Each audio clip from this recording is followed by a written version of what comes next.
Hello everybody, I'm Aurelian and I'm really excited to do this video because last weekend I had the presentation at Tech Jam in Cluj-Napoca, part of TechFest, and I talked about what technology should you choose when you start a new career. And I received a lot of feedback and I received a lot of requests from you guys to do a video presentation because some of you didn't manage to get there and really want to see it. So here it is. Without further ado, let's jump into it. So, what's the right technology when starting your career? I remember it was about 9.5 years ago when I started it, and it was a really cold winter day. It was in the a Saturday morning, and my brother-in-law just rushed into the room, into the dorm room where I was sitting. I was hanging around, and he just said, "Hey man, have you heard about Android?" And I was like, "No, what's that?" Because back then Android was not really something really cool, and I took a look. I was really interesting to see what it is, and from the beginning, I fell in love with it, and it was first at love sight. I really enjoyed it. I really loved it. I saw the great potential that it could have, and guess what? It did. So since then, I've been working mainly on the mobile side. I've been working with Android mainly, but not all, only with Android. And from my experience, I want to share something with you guys that are starting a new career now, and see what are those things that you should look for and how to approach them. So let's see. 2017 and 2018 were two interesting years because a new era emerged. Right? Companies changed their approach to mobile devices and to mobile application, and they started to huge resources into developing their mobile application and their mobile platforms. And as we can see here, in 2012, there were about 57.33 billion apps available. In 2017, 254 billion apps. Imagine that that number, that it's huge in just 5 years. So a really interesting question pops into everybody's mind, right? Should I start a career in mobile development now? Does this have the potential to grow even further? And the answer is, of course, but let's pay attention to what should you choose. And when you start, it's really interesting because you have a lot of options. You have great range of technology you can choose for, but where should you focus first? Because you cannot do it. You cannot do everything, right? I believe that when you start your career as a mobile developer or as any kind of developer, you should start with the right mindset. And common issues that I encounter while working with juniors and people that are starting right now are like this. They don't know what language to learn, because when they are students or if they're browsing the internet, everybody has split opinion on this, and in the university you learn a lot of languages, and from my perspective that's somehow good, but in the end it's really not efficient. So another thing is, I don't know if Java is the future, because especially here in Cluj-Napoca, Java is the main language that every university relies on, and everything moves slowly to Java eventually. And another thing is, I don't know if JavaScript is the way, and the JavaScript it's a really interesting language, because programming language, because it has such a huge potential, right? And there's a huge confusion between development language like Java, JavaScript, and so on. And yeah, and so there are a lot of confusion that I can see, and I believe that we are not actually taught how to learn and how to approach this issue. So this is what I talk to you about. I want to help you to bring a little bit of light into this case and see how should we approach this issue. So when you're in university or you're starting to learn from your own, depending on each individual, I believe that the way we are learning software development right now is flawed, it's wrong, because we are not in the put coffee in, get coffee out business, and that's a phrase that you will hear a lot. You drink coffee and you write code. That's not how a proper software developer should work or have the right mindset. That's not the right mindset. That's a wrong mindset. I think that how we should start and how we should continue and approach this is the fact that we are in the finding smart solutions to real problem, and that is what nobody is actually telling you, that you are here to find solutions, because there are a lot of problems that software can actually solve. But if we don't think like this, if we don't move to this mindset of finding solutions before even starting to write the code, we will have a lot of trouble. So I will start with this. And my advice to you is start with this. Try to see software development as a way to bring smart solutions to actual real problems. And because once you understand the problem, you will be able to see solutions. You will be able to get creative, right? And then the code is just a way to express your solution. So when it comes to what should I pick next as a programming developing language, think about this. A programming language is just a language, right? It's just a way that developers use to express.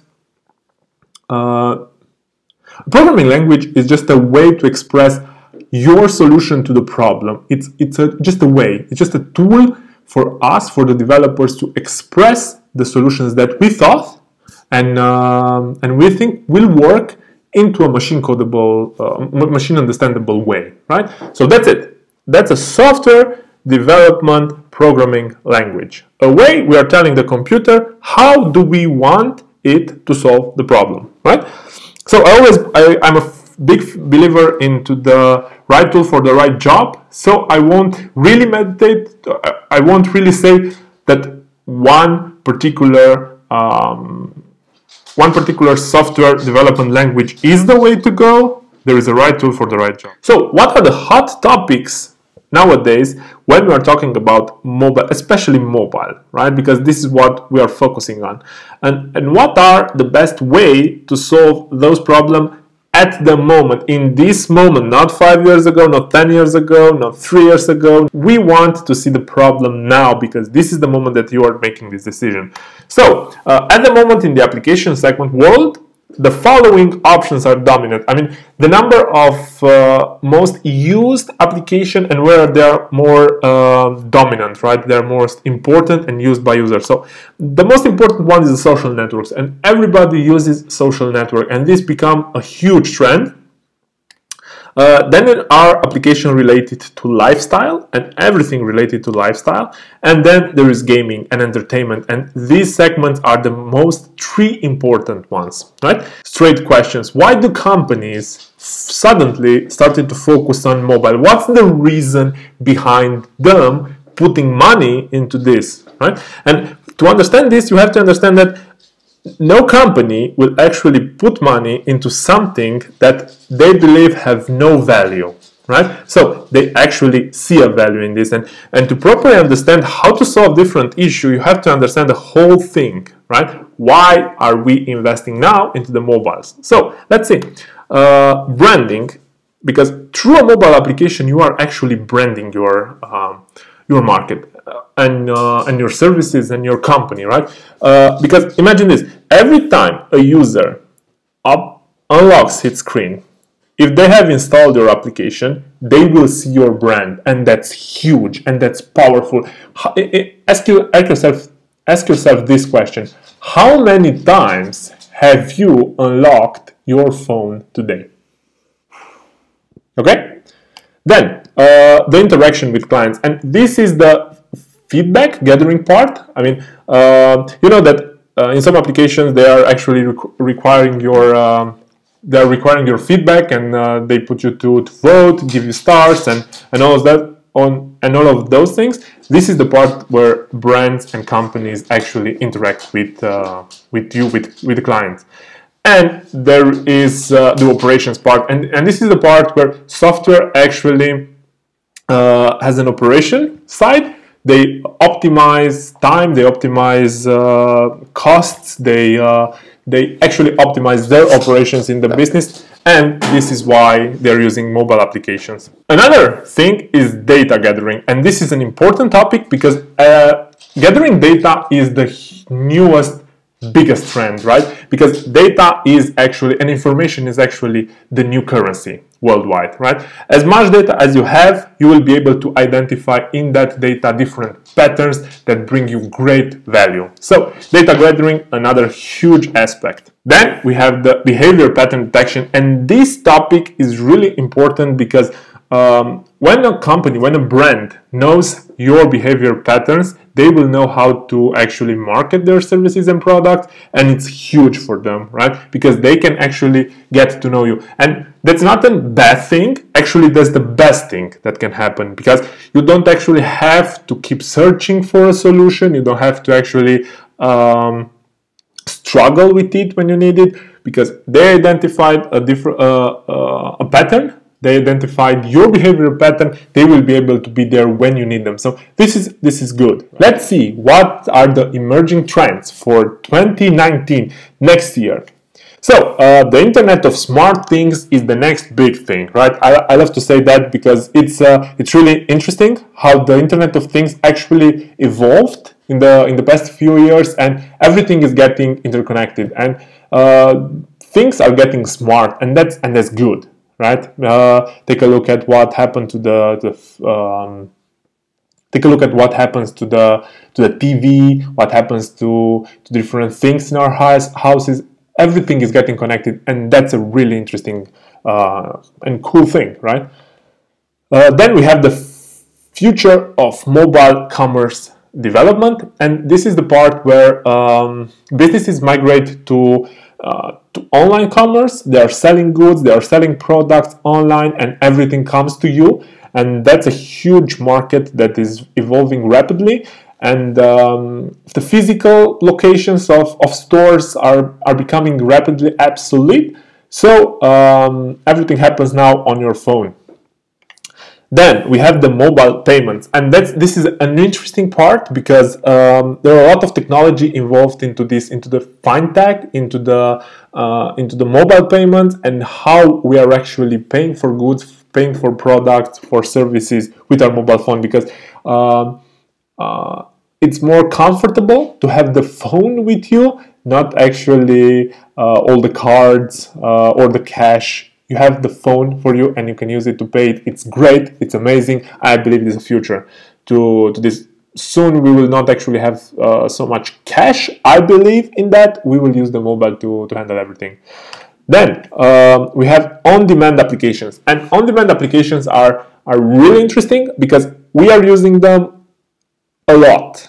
We are actually using them a lot. And here are on-demand taxi application, on-demand laundry applications, and everything that is happening on demand video, on-demand audio, and yeah, it's a huge market that is growing, and there are big players in this market, and also a fierce competition. So it's quite interesting to see what happens and who innovates more into this. Then we have the new approaches to ensure data security, because I believe that you're aware that the data security is something recent. It's something that is happening now. There are a lot of discussions. There are a lot of measures taken to ensure data security, and this actually happens on the mobile also. Then we have the Android instant apps as a separate trend, and this is great. This is amazing. I mean, I know that you are aware that, for example, the big commerce players already have this implemented, and there are other things related to Android instant apps. You don't have to actually install a full application. You just install the instant apps and you can use part of it, and it's great. It cuts a lot of time, and it's just a separate trend. I think it's going to be even bigger in the future, right? So then we have the growing popularity of cloud application, and this is something that I believe it's just starting to happen, and it will happen in the future, even at a higher pace. everything happens in the cloud. We are now more connected. The phones, our phones are the gateway. We are actually storing information, not on our phone, because we are getting a lot of information, but mobile phones are a way for us to bring creative things, ideas, thoughts into the cloud, and that's amazing. So everything happens there in the cloud through our mobile phones. Then we have accelerated pages and beacon technology development, and I truly believe that this can actually have a huge potential in the future. I'm not going to insist more on this, but I challenge you to read about them, to see what they are capable of, and they're just amazing. This is an interesting slide that we are really interested into, and let's see what job targeting is in high demand. Because imagine this: if you are starting your career and you are actually starting with something that is not high on demand, it's low on demand, means that you are learning a technology that nobody uses or nobody wants, right? And that's not a smart thing to do. The smart thing to do is take a look at what is the job targeting that are in high demand. That means a lot of jobs are in place, are available for you to choose from, and it's quite important to take a look at this. So as we can see here, we have the cloud backend that is the most required thing. So everything related to backend, especially in the cloud, and it's is the most required part, right? Then we have the iOS developer demanded. Then we have the Android application close by. Then we have MySQL developer, and that's quite interesting, but not surprising, because we are having a way to collect data. We need to store that data somewhere. We need to access it in an optimal way. So database, it's really interesting. Then we have the desktop Windows and front-end web. They're head-to-head, close. Really interesting. Then we have SQL Server, and we have PHP and back-end web. And here, back-end web and Java web are quite close to each other. Then we are going into something that nobody wants, and the demand is low. I mean, these jobs, as you will see, are really interesting. I would start my career now, I would pay great attention to this. So the QA, unfortunately, is not in such high demand. There is a huge supply of QA engineers out there, and because of that, there is not such a high demand. Then we have the Ruby on Rails, sysadmin, Python web, desktop development, and yeah. And if we take a look at WordPress, there are huge loads of developers for WordPress, and that means that the jobs are not in such high demand because there are a lot of supplies. Okay, then let's see what, according to Indeed, we have here an interesting part, is the job posting containing top languages. I mean, as I said, it's really important to use the right tool for the right job, but if we are starting a new career, we can't actually answer to the question what is the right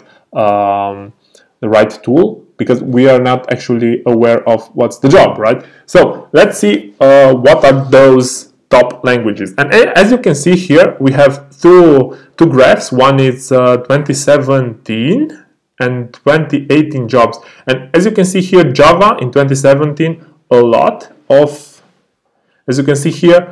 of jobs for Java in 2017, not so many into Java 2018. Then we have the Python slightly increasing, then we have the JavaScript decreasing, C++ decreasing, C# decreasing, PHP slightly increasing, and Perl decreasing again. So these are the job posting top language for Indeed on November 2017. Since November 2017.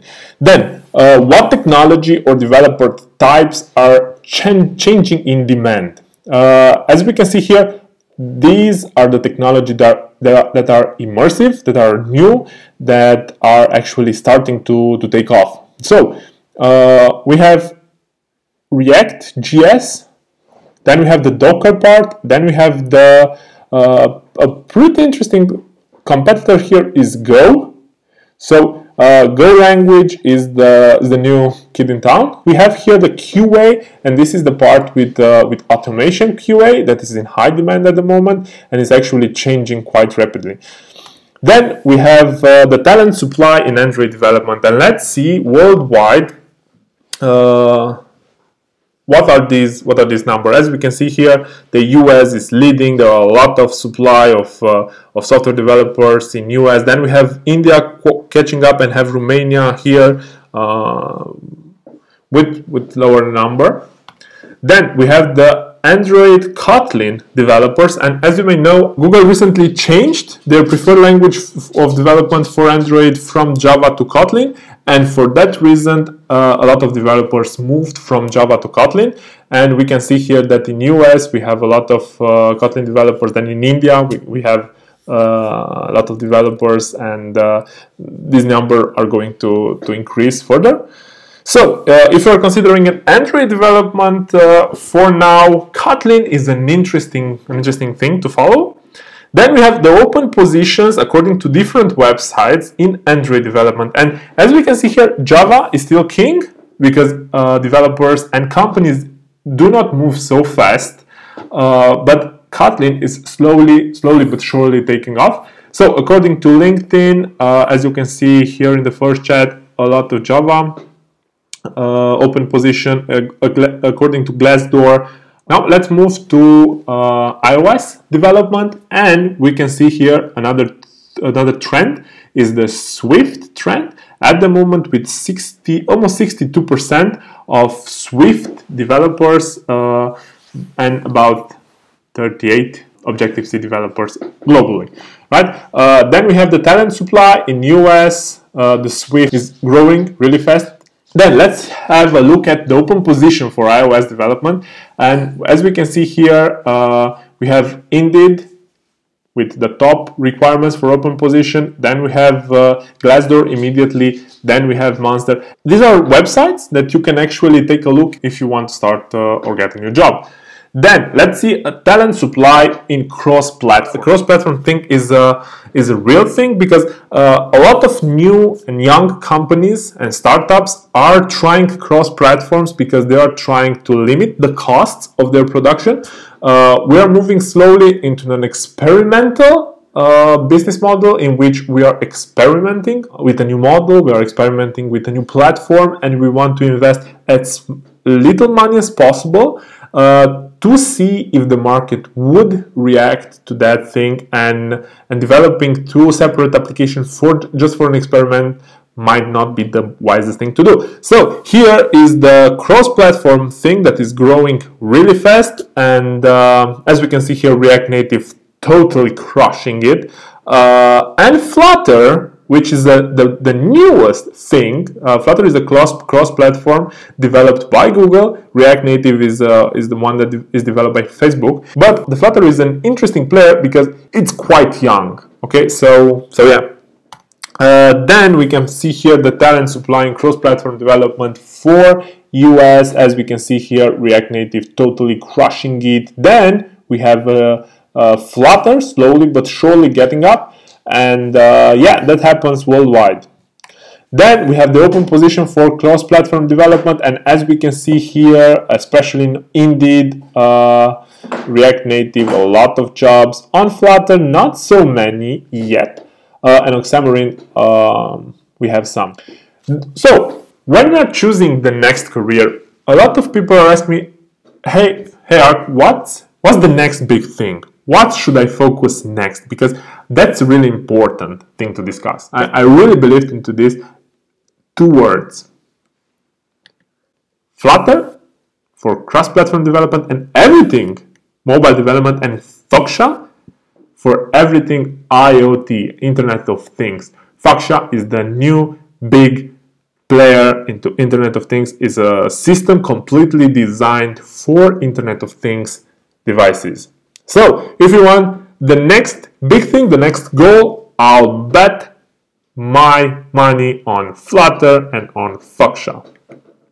So, the journey begins now. You have to make a decision, you have to decide, and I'm really curious and on what you think about this. If you have any questions, if you have, just drop me an email, ask me anything, or go into the comment section for this video and ask them out.